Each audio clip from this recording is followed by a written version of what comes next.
Hello everyone, and welcome to section 4.7 of chapter 4, Compounds and Their Bonds. We're going to look at the shapes and polarity of molecules and how that affects how they are going to combine together to form bonds. The VSEPR, or valence shell electron pair repulsion theory, say that fast 10 times, describes the orientation of electron groups around the central atom. So what it does is we look at how the lone pairs, that is the pairs that aren't being shared, impact the shape of the paired electrons when you come together to form a molecule. And the shape of that molecule is determined by how many atoms attached to the central atom, and also how those electrons are arranged, that is, if they have shared pairs versus unshared pairs, and how that impacts that shape. So in a molecule such as beryllium chloride, notice that it's very you have a linear arrangement because you have one in the middle and then two on either side. And beryllium is an exception to the octet rule because it only needs to have two. And so since it only is going to share two, it's not going to have any type of unpaired or double bonds or anything like that. And so this gives you a 180-degree bond angle, it's called. And so that would be a linear molecule. Boron trifluoride has three electron groups. That is, it has 1, 2, 3 electron groups. And remember, boron is also an exception to the octet rule because it only needs 6 electrons around it. Since its repulsion is pretty much canceled out because it has this type of arrangement, it's planar. Okay, so it is pretty much just all in one plane on the page. Okay, and so it's called trigonal triplanar. Okay, and the bond angles are 120 degrees all the way, so that gives it this also planar type of arrangement. In the molecule SO2, it has one central atom and two things bonded to it, but it has 120 degree bond angle, but it also has, in the case of oxygen, it has it shares one pair with sulfur. It also shares two pairs with the other, and so since one group, it has three groups, 1, 2, 3, okay, around there, and it also has a lone pair of electrons, and so that lone pair of electrons that's left on sulfur gives it enough repulsion that it pushes those oxygens away, and so it forms a bigger angle on this side than on this side, and that's what gives it its bent shape. In CH4, again, you have a more geometric pattern. This is a tetrahedron, and because you're looking sort of like it has faces, okay? Like it has a face here and a face towards that side, and so it gives you a overall tetrahedral configuration, and that means that it has 4 sides or 4 faces. You have 1, 2, 3, 4 electron groups, and they are attached to that central atom, and so what it does is it gives it an overall 109-degree bond angle all the way around, and so that gives you that tetrahedral shape. The water molecule is another one that is bent. In this case, in oxygen, you actually have 2 non-bonding, because if you remember, you have 6 on an oxygen. It's sharing 2 here with the hydrogen, and so you have two groups repulsing, and so that pushes those so that you get that 109, and so it gives you this bent shape again. And so as you can see, there are a lot of things, a lot of different shapes that you can get with similar molecular formulas even. Like you have, depending on if you have a lone pair, you can have, if you have 3 electron groups, you can have, and you have 3 bonded atoms, all right, you have 120 degrees, it's trigonal planar, as in the case of BF3. But if you have 3 electron groups, only 2 of those are bonded and 1 of those is a lone pair. That gives you a 100-degree bond angle, but only on this side, and so that makes that a bent electron only because you have these unpaired, or this lone pair of electrons. And again, the tetrahedral, it can actually have 3 different configurations, 4 bonded, 3 bonded with 1 lone pair, or 2 bonded with 2 lone pairs. You can get bent, you can get trigonal bipyramidal, it's called, because you have, a lone pair up here, and then you can, or you could have tetrahedral. So just because you have the same electron arrangement doesn't mean that you're going to have the same molecular shape. So how do you predict this? Well, the first thing you have to do is go back to one of the previous lessons and be able to draw the electron dot formula for that. Then you're going to arrange the electron groups, and remember, an electron group is going to be either a bonded pair or a lone pair of electrons. And you arrange those to minimize the repulsion. Then you use the atoms that are bonded to the central atom to determine the molecular shape.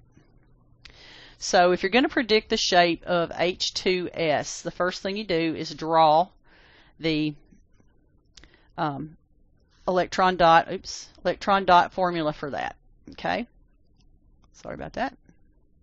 And so then you arrange those groups around the central atom to minimize repulsion. That is, you put them on opposite sides so that the repulsion would be the same on all of them, right? And so with 2 bonds and 2 lone pairs, that would be a bent shape.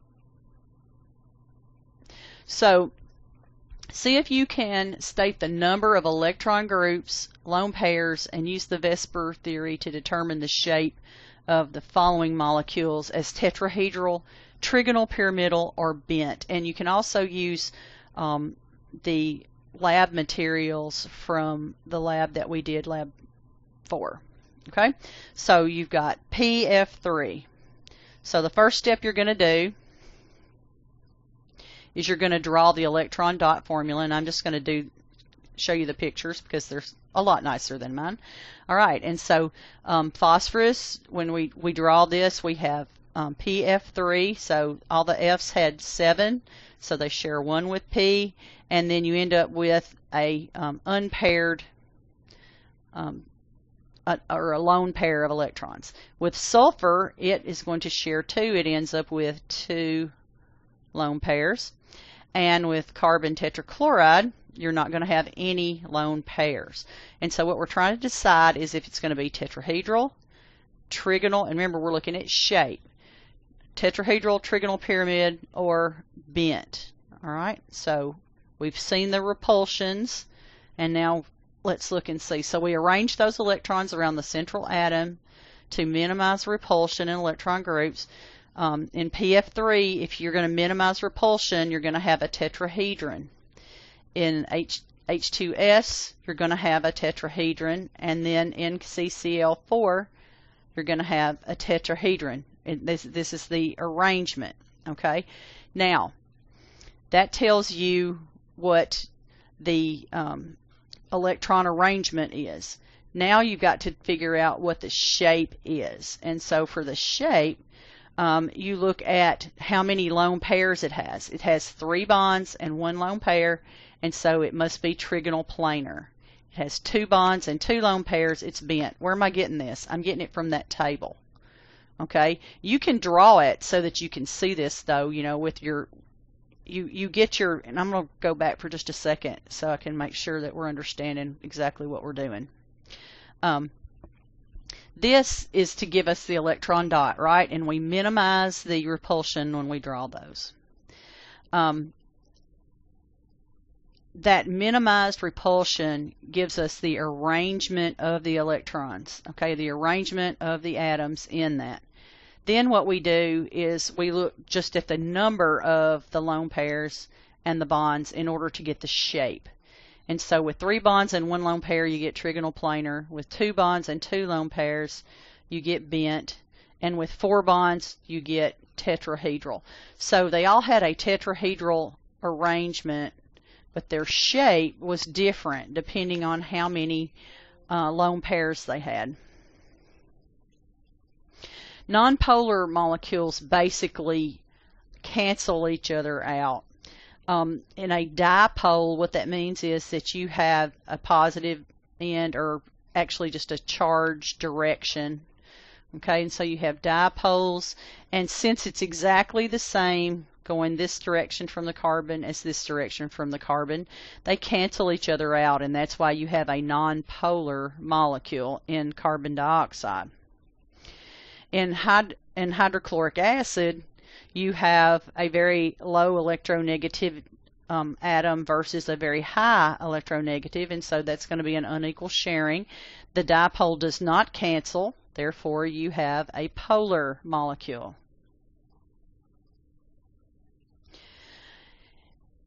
In polar molecules with 3 or more atoms, the shape of the molecule determines whether or not you have a dipole or not. Okay, often the polar molecules will have lone pairs around the central atom, like water. It doesn't have a canceling dipole, so it has a positive end on one end and a negative on the other, and so because of this oxygen, it's a lot more electronegative on one side, so it does not cancel. It's because the dipoles are both going in the same direction. See what I mean? If they canceled each other, they would have to be going in the opposite directions. So identify each of these molecules as polar or nonpolar. So put it on hold and see if you can do this.